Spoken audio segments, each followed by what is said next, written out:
Mickey Dickey here. Again, talking about some inconsistencies in the marketplace. One of the things that's bothered me over the last few years are all these advisors and analysts who said that different stocks were COVID stocks and as a result don't have any place in the world and don't make any money and don't buy them and yada yada. And what irks me about it is they've all seemed to be thrown into one simple bucket. Rather than actually doing any analysis on them or thinking about them in any way that actually makes any strategic sense or statistical sense or fundamental sense, they just sit back and say, hey, this is a COVID stock and it's no good anymore. Now, what I'm going to show you are some stocks that, again, I look at and then they kind of bother me, and then the way in which they've been analyzed and looked at over the last couple of years. And I do want to say one thing. The one thing the analysts did get right, stocks went down. But not for any of the reasons that they said they were going to go down, which is rather intriguing. Because if all you're going to do is come on and say that the stock's going to go down, why do you need the analysis? Because if your analysis is completely wrong and nobody questions you on it, so what's the point? So this is what I'm trying to show you. So the first one I want to talk about is Teladoc.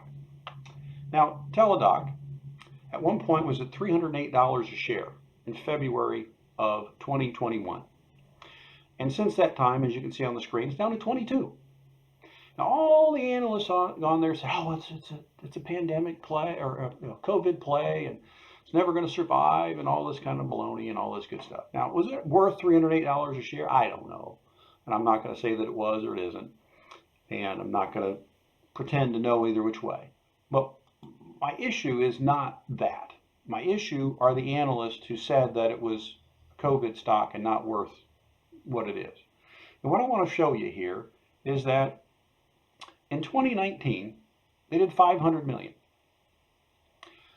In COVID, they jumped up to, let's round it to 1.1 million. So they basically doubled in that year. And as I said, in 2021, it was at $308 a share in February, intraday sale. Now, for the rest of that year, the stock just plummeted. And currently, it's at $22 a share. And what I want to show you is that it actually doubled in sales the year that it was no longer in fashion and COVID was over and it wasn't supposed to make it anymore. Not only that, but if you look at the trailing 12 months on here, it's showing that it's already up another 300 million. And so it's continuing to grow. So my question, and again, not trying to go completely crazy on here, but I don't see where we've lost anything. In fact, the year after COVID, it actually doubled, but not just doubled. The year before COVID, it only did 500 million. So the double was 500 million. The next year, it did double, but the double was $1 billion. So it's a significantly larger number, not just percentage-wise, but actual numbers than it was before. So my other question is, when we talk about fundamentals, everybody wants to talk about fundamentals and as though they actually mean something to anybody. Because as I've talked in some of my other videos, nobody seems to really care because it doesn't seem to come down to that. But typical fundamental investing, when you have a growth stock like Teladoc, it's 10 times sales. Pretty simple number. Because if it takes more than 10 years to get your money back, it's really too expensive. I get that. But again, not a rocket scientist here, but the market cap of this stock is 3.8 billion. And when you look at the financials on it, it's showing you that last year it did 2 billion. Again, not a rocket scientist, that's roughly 2 times sales. Not even remotely close to being overpriced for what it does. Again, as long as it's continuing to grow, which it's growing at about a 20-25% rate per year. So again, not that that's a big deal. What I'm saying is there's no reason for this stock to have gone from 308 down to 22. More importantly, it's not just worth $22 a share when it's only 2 times sales. Unless you just think it's going to stop increasing in sales, which clearly we're not seeing at this point. The other one I really love, which again, Teladoc, for those of you who don't know, it's the doctor that you go to on your phone. And everybody said that, before COVID, Teladoc was the premier, doctor that you went on your phone. Insurance companies love it because it saves them money. People love it because they don't have to actually go to a doctor And again, prior to COVID, even you still have to go to a doctor and sit in an office and get sick by all the people who are actually sick there. So it's a wonderful thing. And to think that just because COVID's over, so to speak, that Teladoc's not going to go anywhere. Again, the statistics don't prove you right. But the next one I wanted to talk about is Chewy. Now, I love Chewy. And what really irked me about this one is that the analysts would sit back and say, well, Chewy was a COVID play. And I didn't know this. I went and talked to my wife about it. My wife told me that, hey, during COVID, I guess a whole bunch of people went out and adopted pets. And this was a thing. Okay, so it was a thing. Great. So my question is, did they just kill all the pets? Because if they had to adopt all these pets, they had to feed them, and they still kind of have to feed them, right? And if for 2 years they used Chewy, and I don't know if you know how Chewy subscription works, but basically you sign up and Chewy just sends you the stuff you want every single month. And, I've lived in Minnesota before, and I can tell you that in February, which kind of this goes back to February of 21 again, in February 21, this was $128 a share. Again, 36. And not only that, but look back, it was actually as low as 22, down from 128. So when I was listening to some of these analysts talk about it, they were saying that, well, now that COVID's over, which again, I don't remember COVID being over in February of 2021, but let's just follow the train of thought there. They're saying that everybody's going to stop using Chewy. Okay, well, again, I've lived in Minnesota. In February in Minnesota is like -5 degrees for a high. Can't say that the first thing I would be doing is going online, try to figure out how to cancel my subscription with Chewy, go out to my garage, start my snowblower up, blow my driveway out, drive out of my driveway, drive to Petco, which may or may not be open through the snow and the sleet and the rain and all the other garbage that's going on in February, then come back and blow my driveway back out again so I can drive back into it because it's blown back over, and pick up a 50-pound bag of dog food and drag it into my house. When all I have to do, and I have for the last 2 years, is have the 50-pound bag of dog food dropped off by the UPS man or the FedEx guy or whoever Amazon uses to drop the stuff off, or Chewy uses to drop the stuff off. Not sure I understand the theory and thought process there, but okay, let's follow with that for a minute. But again, I like to use statistics, and I like to actually use what actually works. So again, they're right. The stock price went from 128 to 22. But here's my question. Why? Now, please understand, these numbers are off by a month because their end of the year doesn't end on December 31st. It ends on January 31st, okay? So when you look at these numbers and you look at January 31st of 2019, it's really the end of 2018.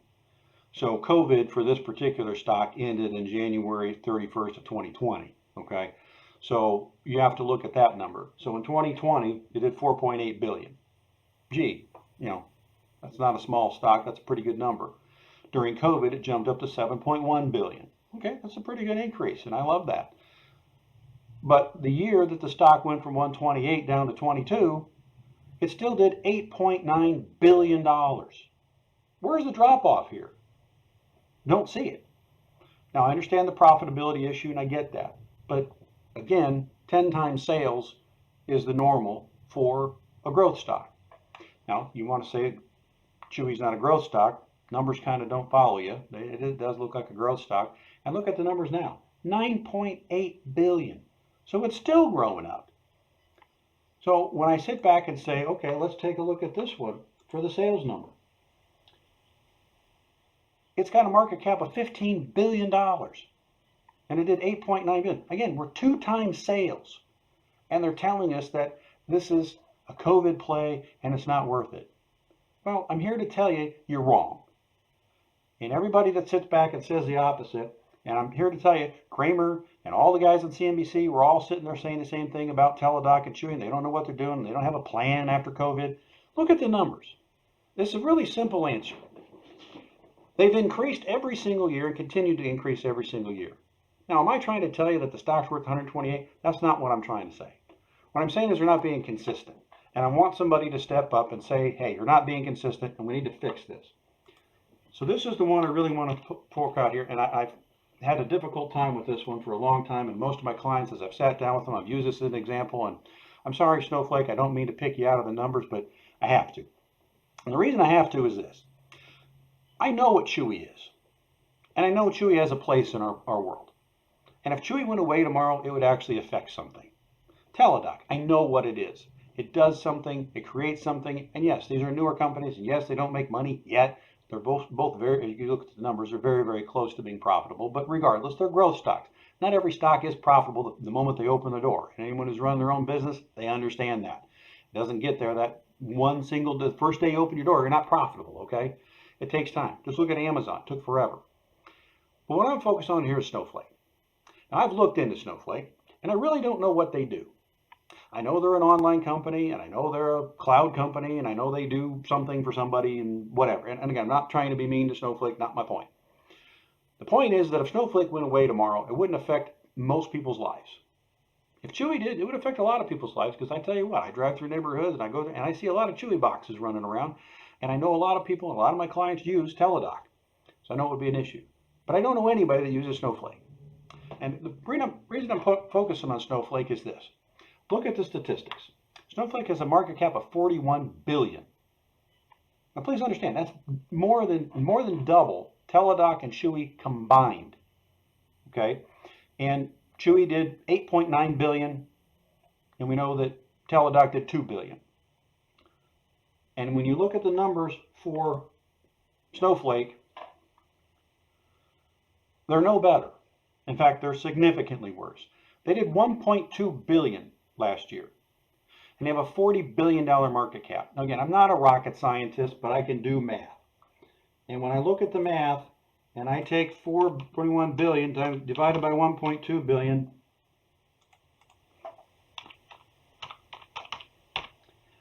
that's 34 times sales. Now the analysts get on there and tell me to buy Snowflake, but don't buy Teladoc and Chewy. Now, I understand you may like a specific company for what they do or don't do or whatever, but when you're telling me we're in a different world now, and the market has changed, and it's all about making something and doing something that people want and need and whatever, and PE ratios and all this kind of junk, then it needs to be consistent. And as I've shown in other videos, just take a look at T-Mobile versus Verizon. T-Mobile 118 PE, Verizon 8. And yet they're opposites in profitability, or what the stock did last year, completely. Makes no sense. This makes no sense. And this is what I'm saying about the consistency part. We have to deal with reality, and I continue to tell my clients this over and over and over again. It's not what we think. It's not what reality is. It's how the market interprets what is going on. Don't like it, but it's a simple fact. What will happen, and I'm not saying these things are ever going to go back to 128 or 308, not my point. But what I'm looking for is to make sure that the market understands that there is somebody out there who's listening to them and is going to call them accountable. You're not right with this. You were never right with it. The only thing you got right is the stock prices went down. And again, if the only thing you're going to come out here is to tell me that the stock price is going to go down, then don't tell me why, because you're just making something up. And you're pulling it out of your behind. Teladoc and COVID might have gone up Teladoc and Chewy might have gone up because of COVID, but they haven't gone down. They weren't a COVID play. They actually have stayed that line. And I've shown people this. The question is, if the market went up, I guess I got to go the other direction with that. If it's going to go up,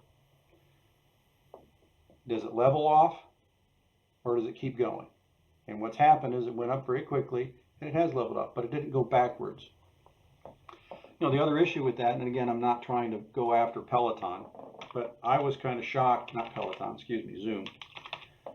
I was shocked with Zoom when I looked at Zoom. Again, Zoom was up in $400 a range. And again, I understand there's a difference here in COVID, yada, yada, yada. But look at the financials. Have you ever actually looked at them? Look at what it did during COVID. Again, we've got the messed up year because their quarter ends at a different date, okay? So this is really 2019. So this is your COVID. So it went from $600 million to $2.6 billion. Okay, big jump. But the next year, the stock just fell off the planet. But it went up to $4.1 billion the next year, even though the stock price was cut significantly in half, more than in half. And again, it's up even more. It's up $4.3 billion. So when they tell you it's a COVID play and it's out of favor and yada, okay, I get it. But it didn't go down because the numbers went down. The numbers continued to go up. So why don't you just come online and tell me the truth? But the truth is, hey, we're going to push this stock down and make it not work anymore. We're just going to push the stock as far down as we can. What, I mean, again, I don't know who did it or what did it, but I can tell you it's not the numbers, because the numbers don't lie. The numbers in Teladoc, Chewy, and Zoom have all continued to go up since COVID, which means to me, again, not that the higher end values are there, but when you're telling me not to buy Zoom and Teladoc and Chewy, but to buy another company, don't tell me it's because of the numbers in their COVID. Just tell me you like it better. Dickie out.